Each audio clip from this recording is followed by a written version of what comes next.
Hi, my name is Benedict for Higher Hertz. In this episode, we're looking at VRAC from Rhodes. The first question probably needs to be, what is it? It's by rack, I'm naturally thinking reason and a rack with lots and lots of devices and things that we can move in and out. This doesn't actually work that way. It's an interesting paradigm that we're going to have to work out whether makes sense. And to some individuals, it's going to make a lot of sense. To other individuals, it's not. So understanding whether that suits your workflow is going to be a big part of whether it makes sense for you or not. Very simplistically, it is somewhat like a channel strip for instruments. So like those VST that's got the knobs and buttons as though you got an SSL or a Neve or something or other. This is a little like that. But in reality, it's probably more like a sort of head unit for keyboards. So where you had your Rhodes, your electric piano, you were going out on the road, you might well want to have a collection of effects that go with you. And at the time, it would have probably been random boxes or random foot pedals that each player put together to suit their needs. And that's great because that provides their unique sound, the Herbie Hancock sound as opposed to the Stevie Wonder sound, as opposed to, everybody's going to carry different boxes. Although there will be a reasonable amount of crossover because most people are chasing that sound. So the idea of VRAC being like the box that you would pick up and carry with your suitcase piano in one hand and your box of effects in the other hand, and it would cover all the usual suspects that you're likely to need. Very convenient. In software, we've obviously got to say, well, yes, that's cute. Does it make sense? We will look at that a little bit later. Now, I'll be honest, I was asked to do this, and I'd actually done all the setup, got all my opinions, and then I discovered I'd actually been given an NFR, not for retail, so I have a license. So if you're going, well, why doesn't this interrupt? Well, yes, that license is installed. It has not changed any of my opinions, even though some things have behaved slightly differently since. We'll start with some examples. These are all synths, with the one exception that we'll cover later. Now this is going through the rack, and it is not a model anything. It is an FM synth, which is, of course, Reason, and it's an algorithm synth. And if we turn off VRAC,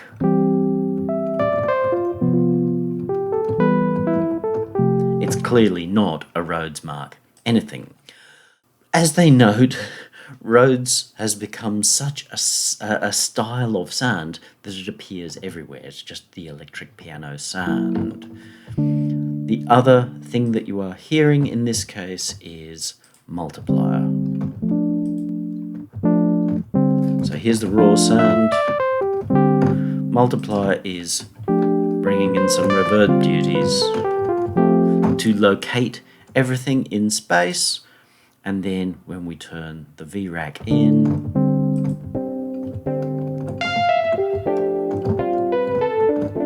you'll hear it immediately take on that much more of a Rhodes electric piano sound. Does this sound like one? No, that's not the attempt with regards to the sound, merely to get some of that genre feel. But it is interesting that as you turn the VRAC in and out, you get more of that Rhodes piano sound. It is to be expected because obviously all of these effects are designed for their Mark 8. I think it's a Mark 8, so their own software and their own hardware instruments. And obviously they do that rather well. Now, before people go, but you said it's like a channel strip for instruments, but I don't play electric pianos, or I'm not going to spend $125 on something that only works for electric pianos. Here are some other alternatives. Again, it's Reason, and we've got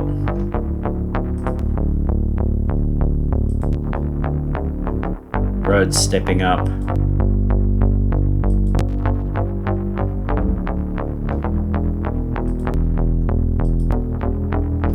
and delivering a very, very nice usable result. Next, I made a synth brass.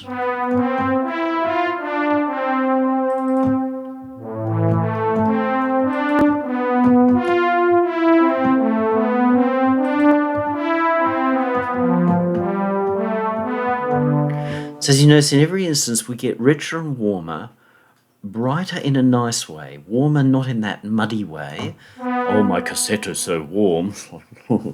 Please. It does make the sounds touchable and very forward in a very mixable sort of way, and that I really, really do like about it. It's if you're looking at it as a channel strip for instruments, it is very much all round straight away a bit of an easy, oh yes, that'll help me put it where I need it to be. A bit nothing, a bit cool.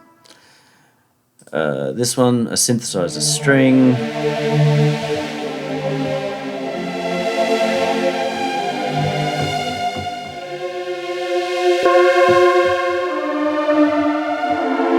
Typical synth string, it's just a little too much, little too gluggy everywhere.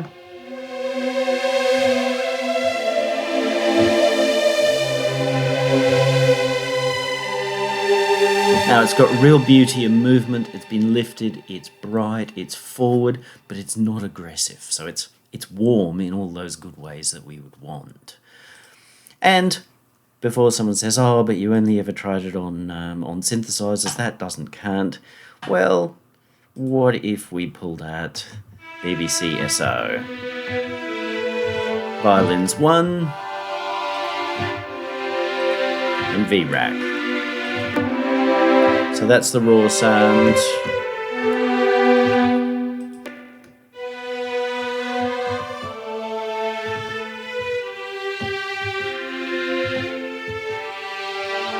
Preparing them to do duty in a mix. Obviously there is no mix, so we can't decide what that is, but again, nice and bright and forward.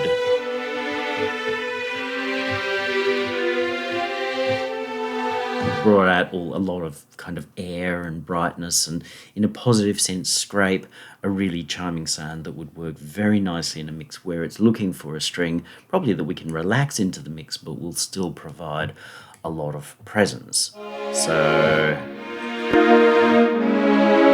a bit kludgy.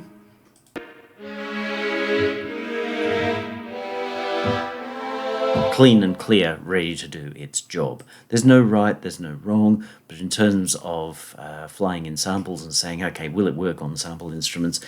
It will, in reason, work on anything.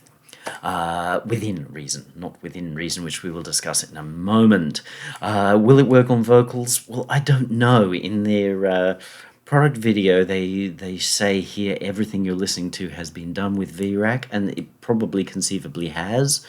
They don't A-B anything. They show someone, but you can't hear their singing. So will it work on vocals? I don't know. I think it probably will, so long as you are careful. I can't see any reason why it wouldn't. Some features probably wouldn't be the wisest to choose for a vocal. So in that sense, it works really, really nicely. For anyone who doesn't know who Rhodes are, Rhodes have been around for a very, very long time. Dude in the army actually built little, very portable pianos for working with, I think it was injured people and what have you, keeping them amused. And then as he left the army, he took what he'd learnt there and said, here, I'm going to make a portable learning piano. And that quickly got transitioned to a portable piano that people could actually take out and play. And once people discovered it, particularly jazz people discovered it, they were like, not only is it incredibly portable, but it's got this unique sound, this chime-like sound.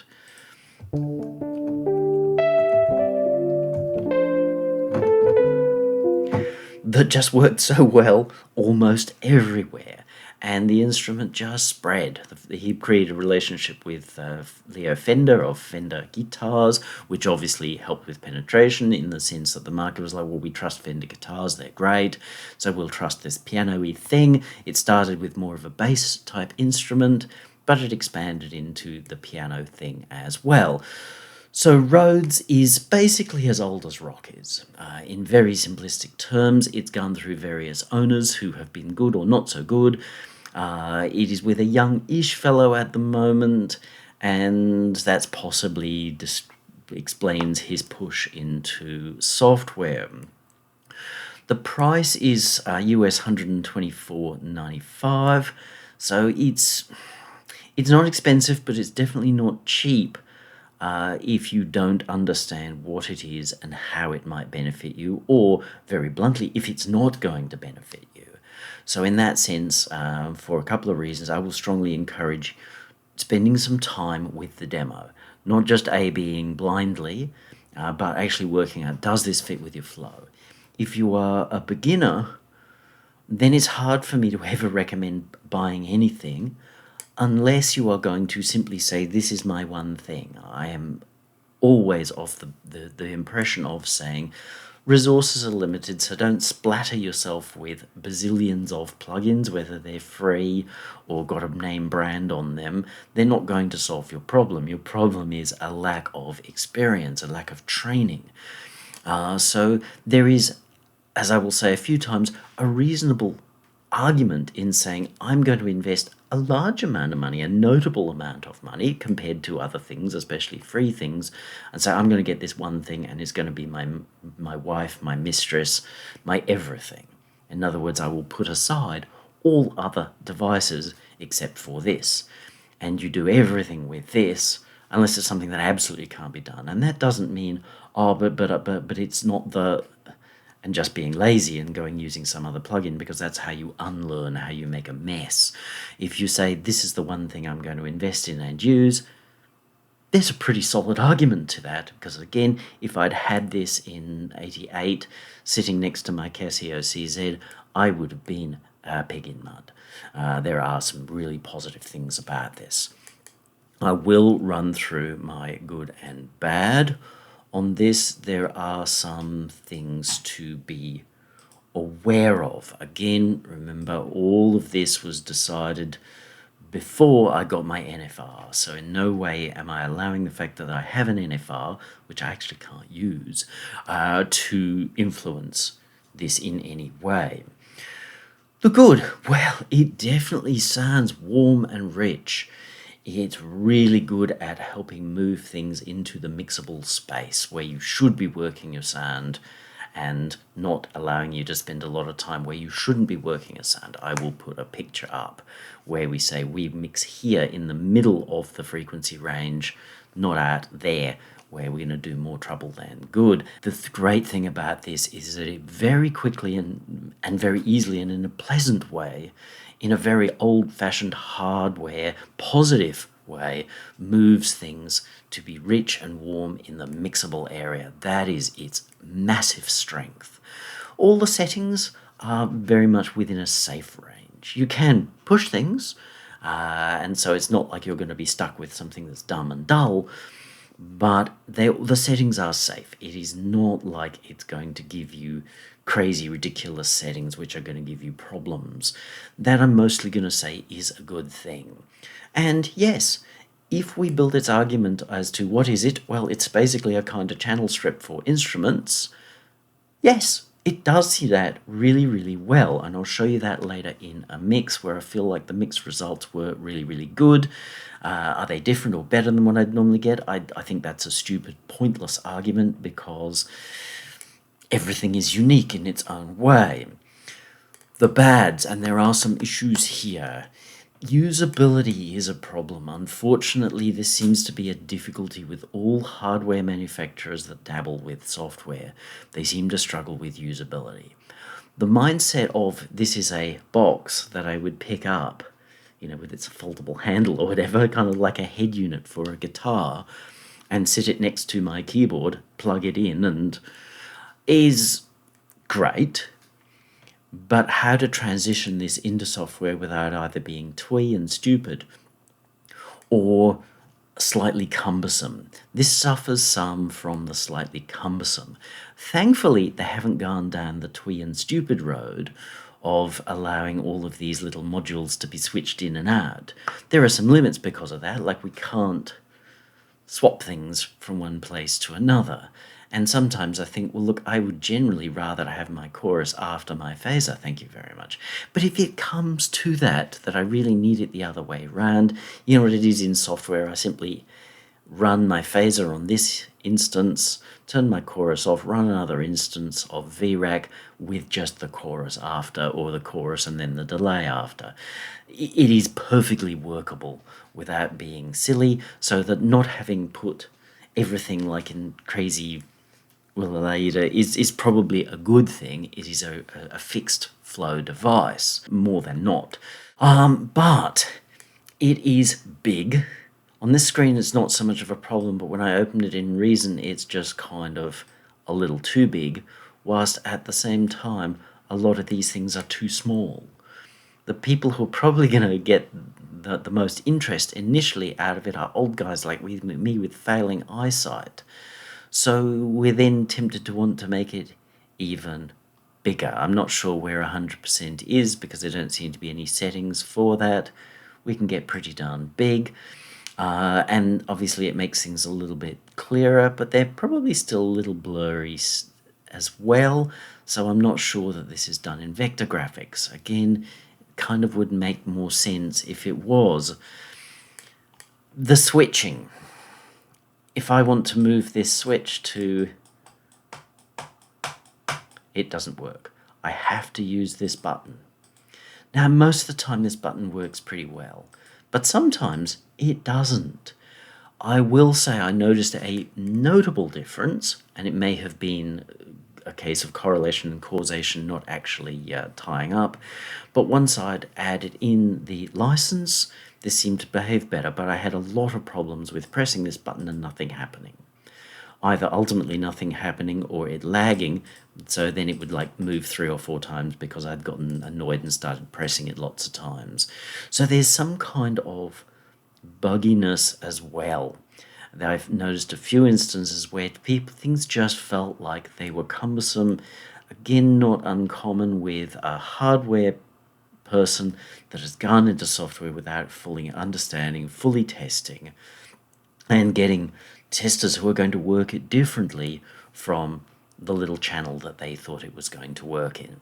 You need to get out there, test in different doors with different testers. For the people who follow me regularly, they're going to be, Benedict, you're working in Reaper. You can't be happy. No, actually, I am not, because in Reason, this thing exhibited significant bugs.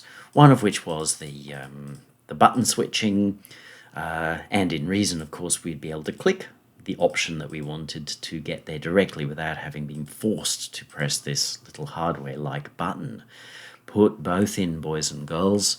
If I want to move to here to here to here, I want to be able to hot move, not have to cycle through your button flow.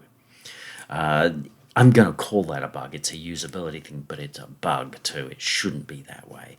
But in Reason, I found that it will not save its state.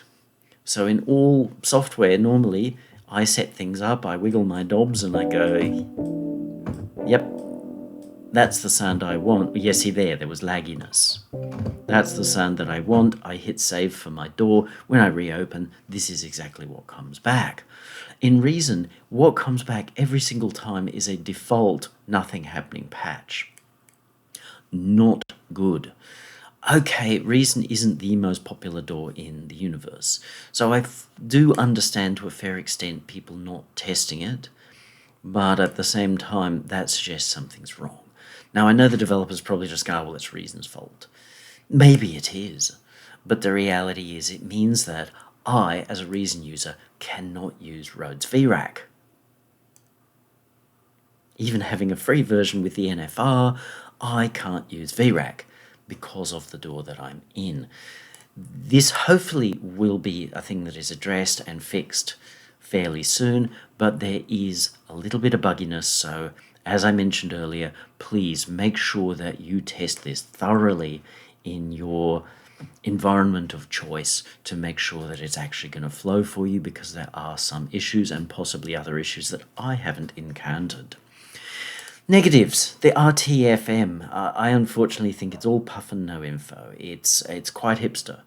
It tells you that, oh, we've set up all of these things so that you've got so much amazeful of stuff that you can do with them. Well, what the is this actually doing? There are a lot of things that are not explained. Oh, you've got the pre and post, so make sure you test pre and post. But pre and post what? Sir with the nice bushy beard, pre and post what? Where does it change the routing from? When it's pre what? When it's post what? Maybe it's EQ, but I don't know. The same with this one over here. These are usability and workflow issues, which if the RTFM had helped explain it, it shouldn't really need to, but if it had helped explain it, great, but it didn't. It simply just told me, oh, but it'll give you so many cool options for coolness. And that obviously really burns because it's not helping. It's actually condescending by being, we're so, and that puts me off. It suggests to me a brand that's a little bit too far up its own. Vari-Pan. Not cool. Get somebody outside to actually write a manual that's not just sales speak. Sales speak is for your website, where you say it's amazeballs, it'll do so many amazing things for you. Great. The manual is to help people actually get the promised value out of it by saying, if you want to put your drive before whatever else it is, then you use this setting. If you want to go after. If you do before, then it will give you these kinds of results. If you do after, it'll give you these kinds of results. That's helpful. This whole puffery thing, but lacking any actual info, it might be very hipster, it might be very fashionable, but it is angry making. And I'm going to again just question the price. At $125 in the software market, there's a ton of stuff that ranges from free to $50 that on the surface is similar to this. In terms of defense of the price, bar its bugs, usability, and RTFM that is actually probably more insulting than useful, there is actually a lot that's really good in here. It sounds warm and rich. It really does function as a bit of a multi-effects channel strip for every instrument in your mix. So there are a lot of good things. The code, the idea is actually really good and well worth $125. The execution just chips things away. Righto, let's walk through this bad boy. We've got our electric piano sound, which will continue to have a little bit of reverb on it to keep it kind. If we switch the device out, obviously it's doing nothing. Overview, we've got an input and an output slider. There is an either or.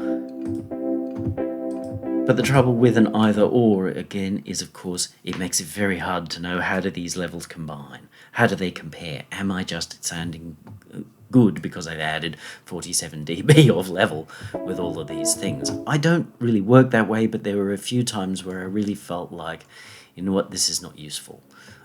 It's given me an either or. If you're going to do an either or, perhaps have something in the middle that shows me what I'm missing on the other side, so that I can see, are these levels kind of matched? Again, it's just kind of a lack of thought. What we will see is that controls are focused up here. We've got the direct information here rather than a tooltip or whatever. Okay, pretty common in plugins, not my favorite way of doing it.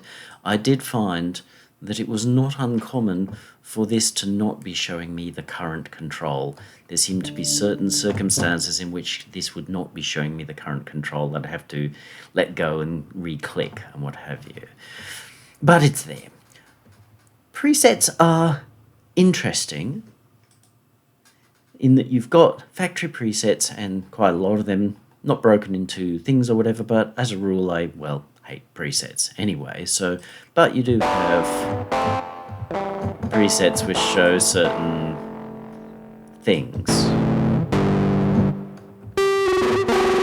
I think they tend to the extreme, but they may be expecting also a certain kind of input.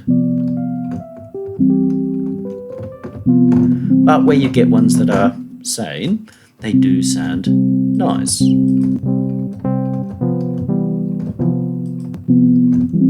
It's a real boxy, muddy kind of sound. Obviously, that's sort of their intent. You seem to be able to save and move up and down presets and what have you. The interesting thing is that it's also possible to save and change presets from within each little module.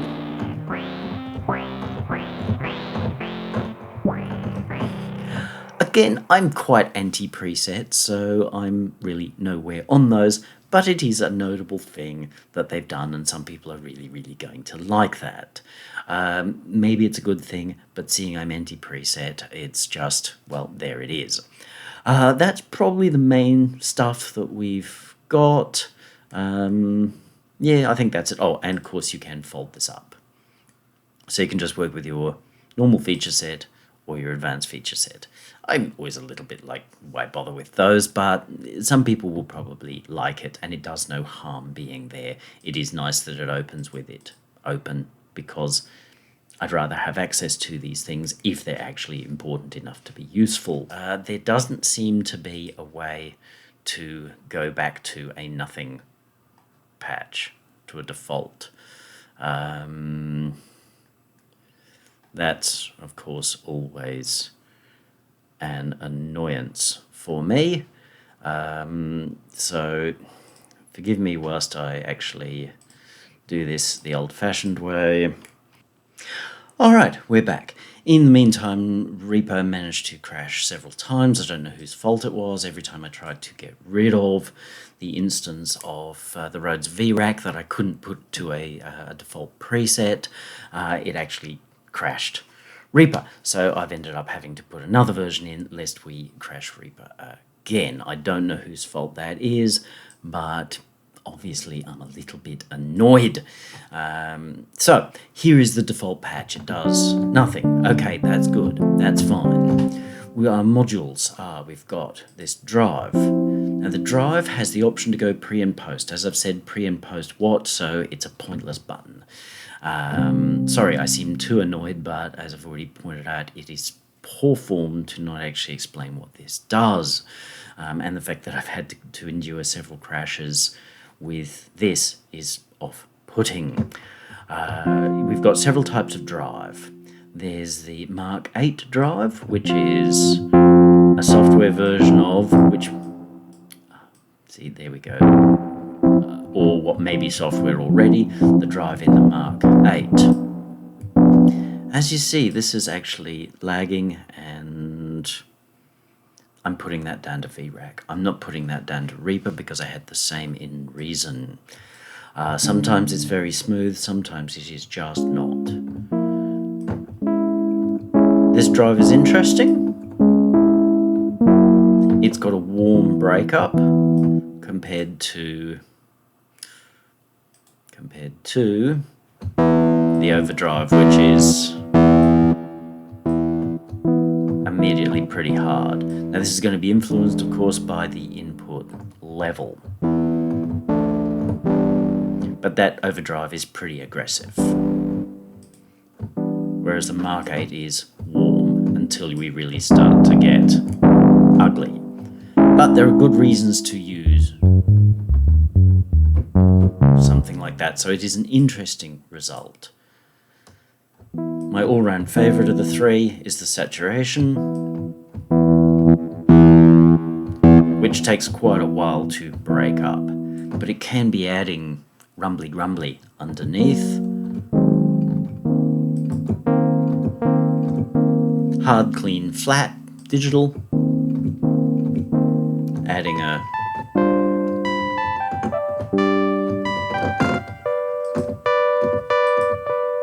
kind of brightness and body to it.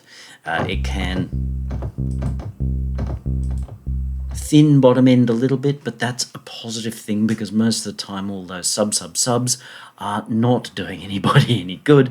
They need to be lifted up into the mixable range. So the drive, once you find the right point for it, they are good and very valid options, but you may find the overdrive a little too screamy for a lot of situations, especially if you've got pads and strings and things like that, which I do far more than anything else. You've then got this EQ. We will leave a little bit of the saturation in. We've got this EQ. So there's a low, which we can change its turnover point to 50, 100, or 250. That's pretty thick, but it's actually good. If you're wanting a thicker sound, then that can be good. Or if you've got a sound that's too thick, like string sounds, synth string sounds can just tend to be too thick and kludgy, then the 250 is actually great for rolling off. It gives you a good amount of clarity. So that's actually a nice thing. We'll set it to 100 because that's sort of little from column A, little from column B. On the other end, we've got a treble knob, which again has 3 settings. 10K, which is brights, 3K, which is going to pull in a lot of mids, like mid-mids, 7, which is somewhere in between. So if you're after more just sizzle, then 10K is going to give you air and a little bit of sizzle. The 7 is going to give you a fair amount of sizzle.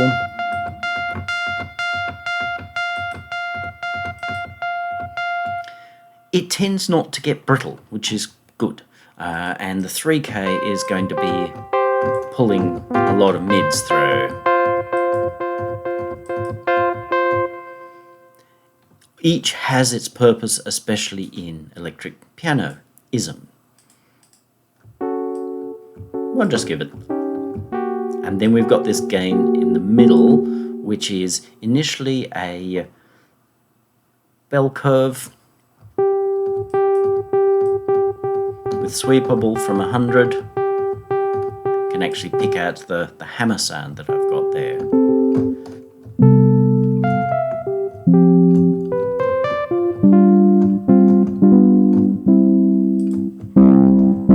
I think that's pre and post EQ, but we're not going to know. So I brought out the hammer there. If I want to remove certain things that, let's say I want a scoop sound.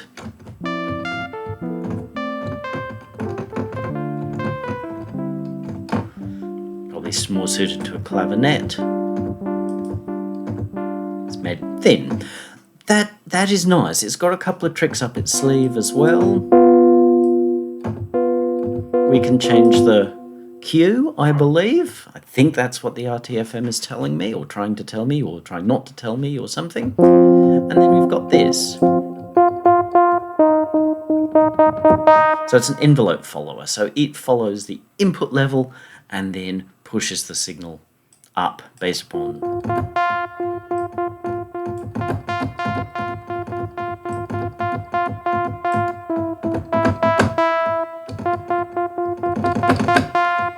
Cool. So it becomes a kind of a wah type thing. So that can provide interesting results, especially if you hit the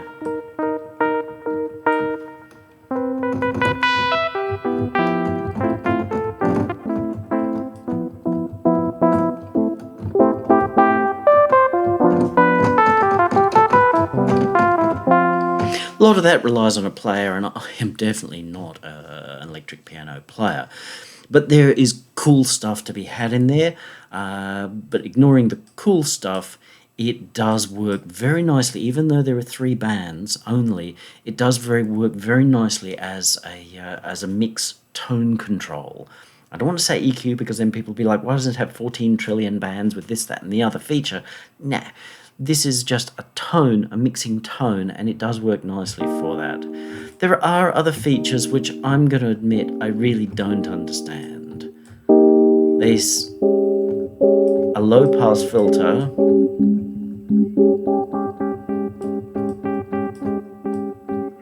which then seems to have... I'm not happy that this is locking up on me. It's embarrassing for everyone involved. Which still then seems to leave your high and lows free, so you can turn your mid-band into a low pass filter. And again, the manual really just doesn't seem to explain what this does. It doesn't give pictures which would be so clear and concise to say, when knob is here, curve looks like this. When knob is here, curve looks like that. When knob is here, curve looks like the other. It says something about, oh, but it'll give you so many. Now, F off with the it'll give me so many. Show me what it'll do, and then it's useful for me. I feel like it's verging on useless most of the time because I can't clearly work out how to control it. If you're one of those people who just likes to randomly wiggle knobs, then it will probably amuse the hell out of you. But there are quite workable filter modes in here, if you can work out how they work. Again, I think the code is nice, the execution is just poor, and that mostly is on the fault of the manual. Next mode. Let's go for something a little bit more.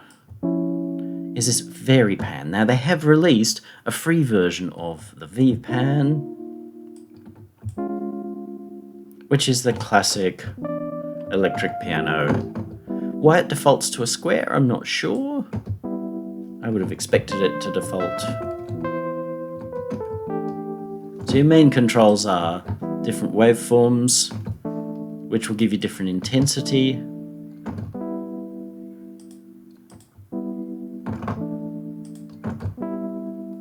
You can change the rate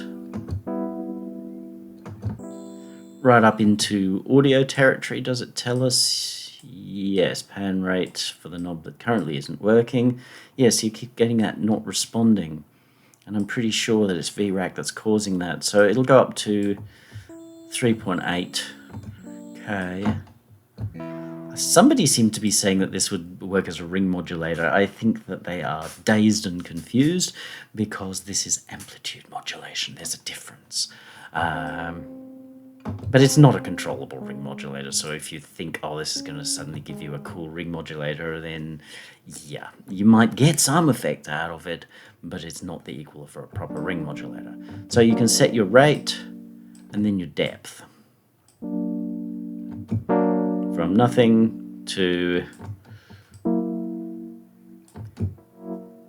Again, I don't think this was explained. It says 100%, but it's a very dramatic 100%. It almost feels more like 200%, but no matter.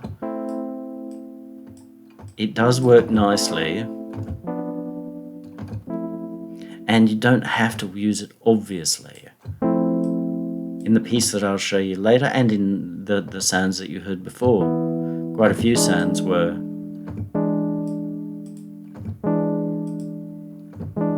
using it very subtly.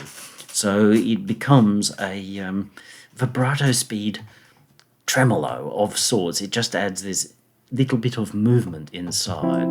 So I think overall the Vari-Pan is a cool thing. You can BPM sync it. That's all I'll say about that. You can then actually choose between waveforms.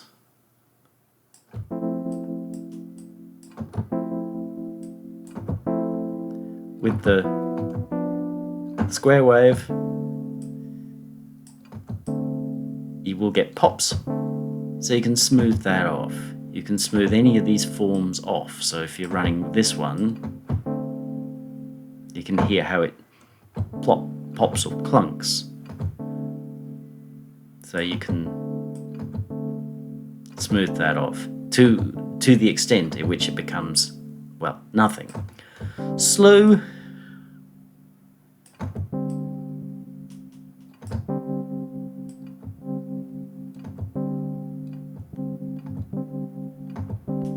I'm hard-pressed with my ears to understand what it's doing. It's doing something. I can't remember whether I could be bothered to actually look at the RTFM as to whether the slew was properly explained. I thought that it was possibly going to change the wave shape, push it to one side or another. But I don't know what it does. There are a few controls in here where honestly I just gave up. And that's sad. They're not the most major of controls, and that's possibly part of why I gave up. But it's just a bit sad because if they're worth having, I feel like it'd be worth making them clear what they're doing. You've got these little pictures here. You could put little pictures of an AB. When we're at nothing, it's the perfect sine wave that we asked for. When we're up here, it's a whatever that slew has actually done. That's quite consistent with what Roland and people like that do, so that we don't need to RTFM, and that would have actually saved you the trouble of writing a poor RTFM entirely. You could have just put that on your front of your website. Sorry if you think I'm being mean, but obviously this is frustrating for what's otherwise a really nice device. Compressor. We'll turn off the Vari-Pan for the moment. We've got this press compressor that comes in, and initially it's a little, sometimes hard to feel like what it's doing, but it's a very punchy compressor. Compressor amount. The manual tells us that changes the amount of compression. I know I'm going on about this, but there's actually terms, official terms.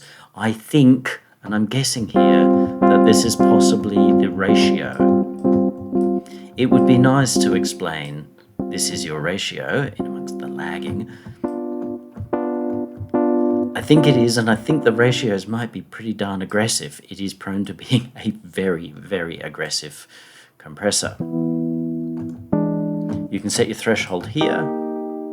I think, as I say, this is your ratio, and then your attack and release. As you hear, it can be really... And that in many ways is going to be a good thing for people. Oh, you can fly in a side chain as well. No doubt there will be another set of plugs on the back, and you can fly in your kick drum and be just as boring as everybody else who does that. I'm not going over it because if you do it, then if you want to duck, go ahead, duck. You can also do parallel compression should that amuse you. This gives you your makeup gain. This just seems to be getting worse and worse. It's lagging. And obviously you need it when you're very heavy-handed with your compression. There's no idea of gain reduction that's happening. There's just this little dot. And while this little dot is very consistent with, wow, stunning feature in hardware, to say, okay, we've gone over our threshold, and therefore some compression action is happening, it feels a little like we probably could do better. You've got space to either give us a row of 4 or 5 little LEDs,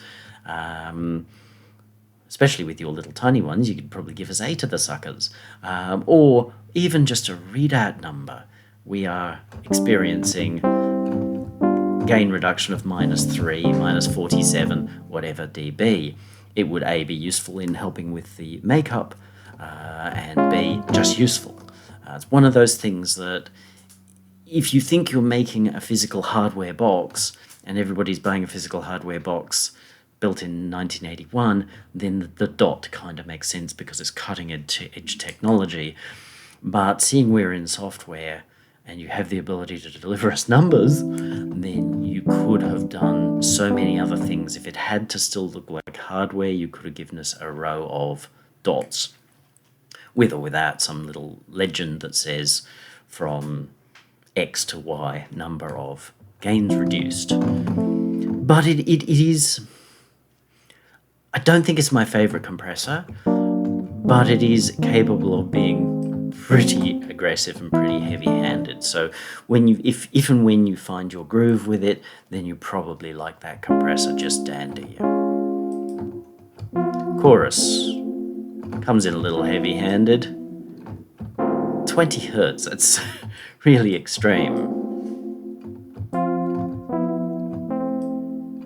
But it can be very nicely used.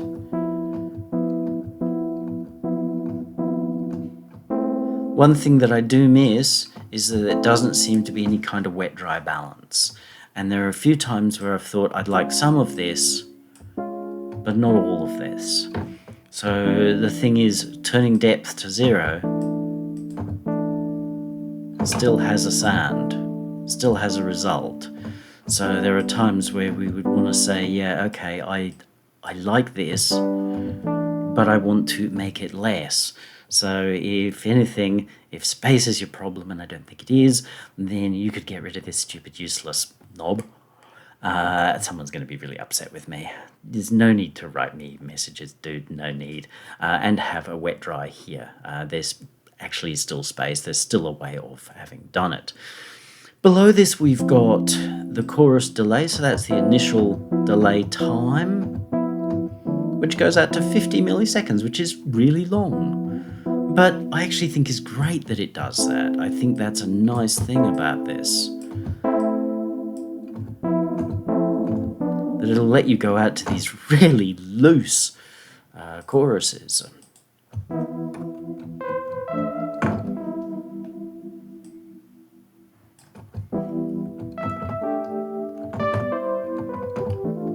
Almost on the very beginnings of slapback. I think that is a really nice thing, nicely thought. Yes, you can sync it while you do that, I don't know. But you've got your delay. You then got phase, not really explained. 0 degree, what? What is this phase shifting? Is it phase shifting the left to right? Let's turn these out. I am still really not sure. Again, whether the RTFM attempted to explain, I don't remember anymore. I just got sick of reading it. Spread, again, don't understand what it does. I can't really hear what it's doing. Sometimes it feels like it's moving things out, but I don't get it. So you've given me this controller that doesn't really seem to be properly explained, either on the front panel or internally, and missed out on something that would be 100% more useful. Now, if that's good, great, just help me to understand it. Don't leave somebody of 35 years experience going, WTF. There is then a phaser. As I said before, normally I would run my chorus after my phaser. That's a Benedict choice. So if you're going to have pre-post buttons, that would be useful. You could just put one in the middle here that says, maybe in version 1.5 when you fix the other bugs like this lagginess. It's not a phaser for every situation. Phasers are very much a personal choice, but it will go pretty slow when the knob is not lagged. But it's not as slow as I might hope for. Reasons, most of their traditional devices stopped at 0.7, so 0.1 is nice, but you could have possibly gone slower. Also, we don't seem to have any choice as to what the wave shape is. Whatever it is, it works nicely. I'm just saying, hey, we could have considered some other options. Whether that's important or not, I don't know.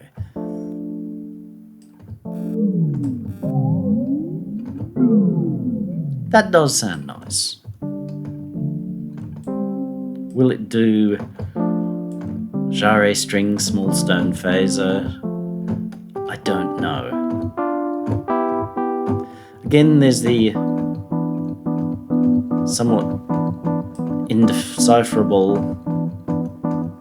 phase and spread. This one I feel like it's doing something. It feels like it's almost got a widener, a Haas or some kind of thing. It did sometimes just get too spread out and sound a bit weird. But between chorus and phaser,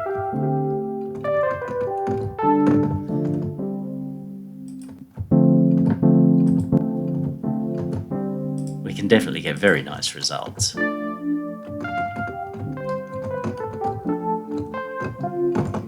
So we got that beautiful ringing electric piano, chimey type thing going on. There is then a delay, an echo. It defaults to ping pong, really annoying for me, because I don't like ping pong. Other people will feel differently. We've got a time, which, if I read this correctly,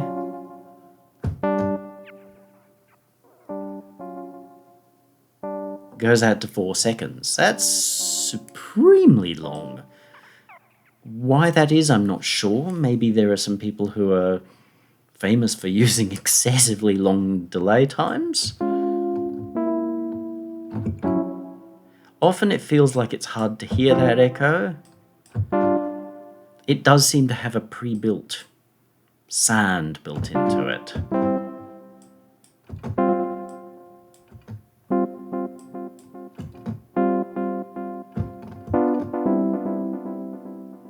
You've got a high and low pass. That goes down to 1K.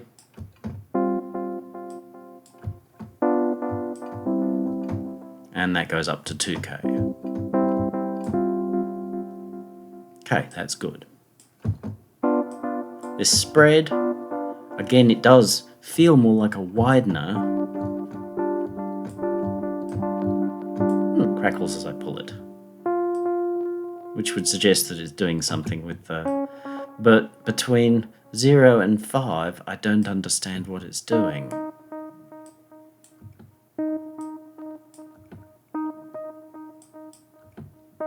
Maybe it's just changing the delay times slightly, but I'm used to that and can hear it, and this is just doing something, that the signal sort of moves more to one ear, which suggests like a Haas effect, but whatever it is, it's weird, and I don't always love it. But that doesn't mean you have to use it. It is defaulted to off. And then jitter, which is not the same as having a proper modulated delay, a thing I always want, but it does give you the kind of wow and flutter experience.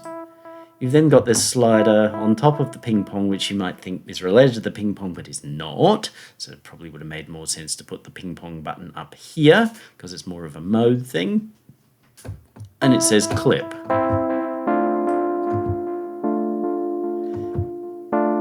So it does add some kind of drive. It's relatively soft. It doesn't go into, oh my god, what are you doing territory. The weighting of these does really rather go from, and I might just turn this off for the moment.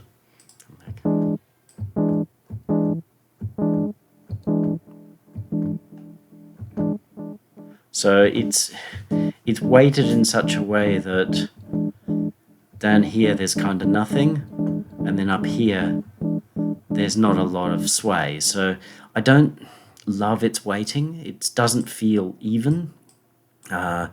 Weighting the other way, speaking of weighting, I thought we were going to lose it. But it's one of those things you just have to get used to. Everyone's going to have their decision on how you weight, as in balance the throw of your knob. But overall, very, very workable echo.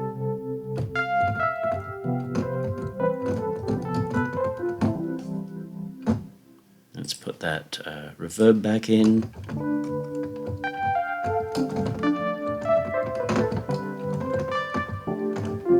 Nice, warm, glossy sound. So despite my real frustrations with this and the fact that it's actually lagging as I'm reviewing it, like must we? And this is in Reaper, which generally handles everything regardless.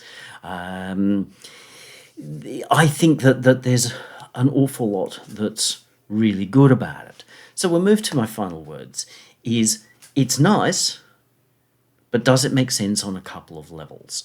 Well, for the moment, we'll put aside its bugginess, which we assume will get fixed.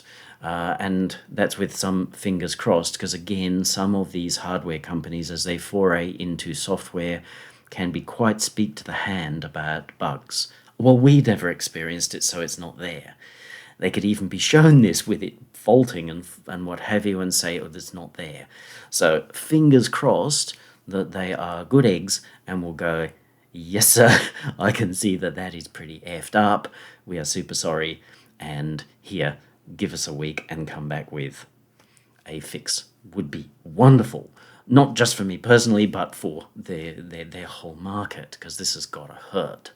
And as I say, I 100% can't use it because whatever I save in a mix in Reason, it will come back gone. It's like, that is not good. But trying to put all of that aside and be positive about the things that are really, really good, what's happening up here in this top half is really, really good. And that's why I've stuck with it. Otherwise, I probably would have said, look, I'm not going to review this because I'm going to bury them. Well, okay, back to that. If it's a channel strip for instruments, does it acquit itself?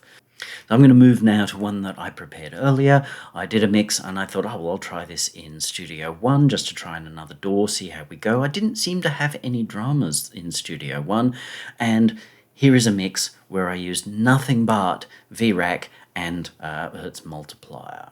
Here's one I prepared earlier. It's actually an outtake at the moment from an album. So I thought, well, okay, why don't I just extract these tracks and we'll see what happens when I mix it, with VRAC being the only thing.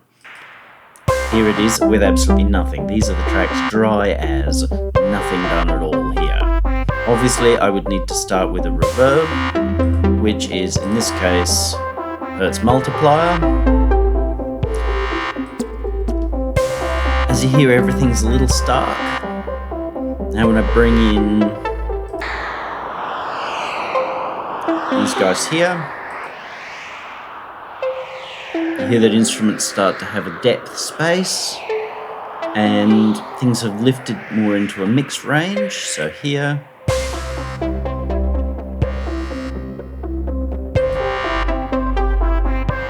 everything's a little stark. Things are now sitting in a place. And that is with, as you see, nothing but VRAC and this reverb. If I kill the reverb,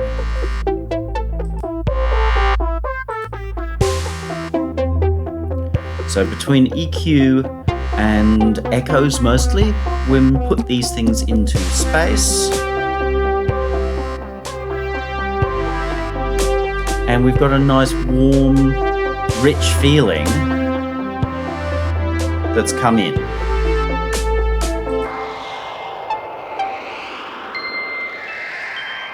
There's also a fair bit of distortion, which is horribly obvious in these cans, but not in speakers.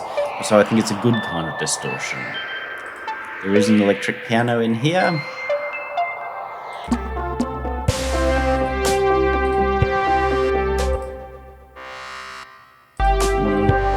Electric piano, that's the one.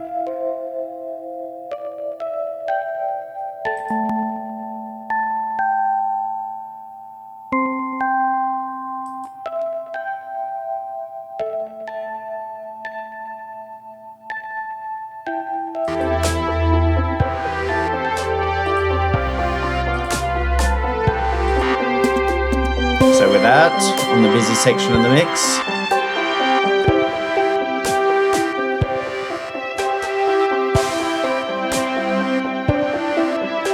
with. And we're back. Obviously, I think that from the core functionality and the intent of VRAC, we have a really impressive device that does actually justify itself. Hopefully the bugs can be overcome, and really soon. before it gets a poor reputation and pushes itself out of any possible market. If you have questions about this, please, not about support of the software or whether they've fixed bugs or whatever. I'm not going to spend time following up on that. If they are interested and have seen this, I would love for Rhodes or their rep to actually come in and say, hey guys, we were aware of this, thanks for blah blah blah blah, but we've now fixed this, there's now a version. That would be super customer service, but doesn't matter. So questions about what I've spoken about, kindly pop them down below. If you like the information and the way that it's presented here, because we deliberately try to be different, then make sure you hit the subscribe button, and of course engaging as well. It helps us to know that it's all working and helps the algorithm to know that it is all working. Most important, there is a trial of this which does work just fine. They let you use it for 14 days. Get out there, try it. Make sure that you put it through all its paces, saving off the state, all that kind of thing. See how it goes in your door. You may have no dramas. I may have just been unlucky, and it may even just come down to my video card or something third party. But nonetheless, I've had issues, so it would be remiss if I didn't say take care to make sure that you're not going to walk straight into those issues yourself and be frustrated. If I'd had this from the beginning and it still ran 20, 30 years later, I think I would still use it. So in that sense, I am actually super impressed. You have a great day now.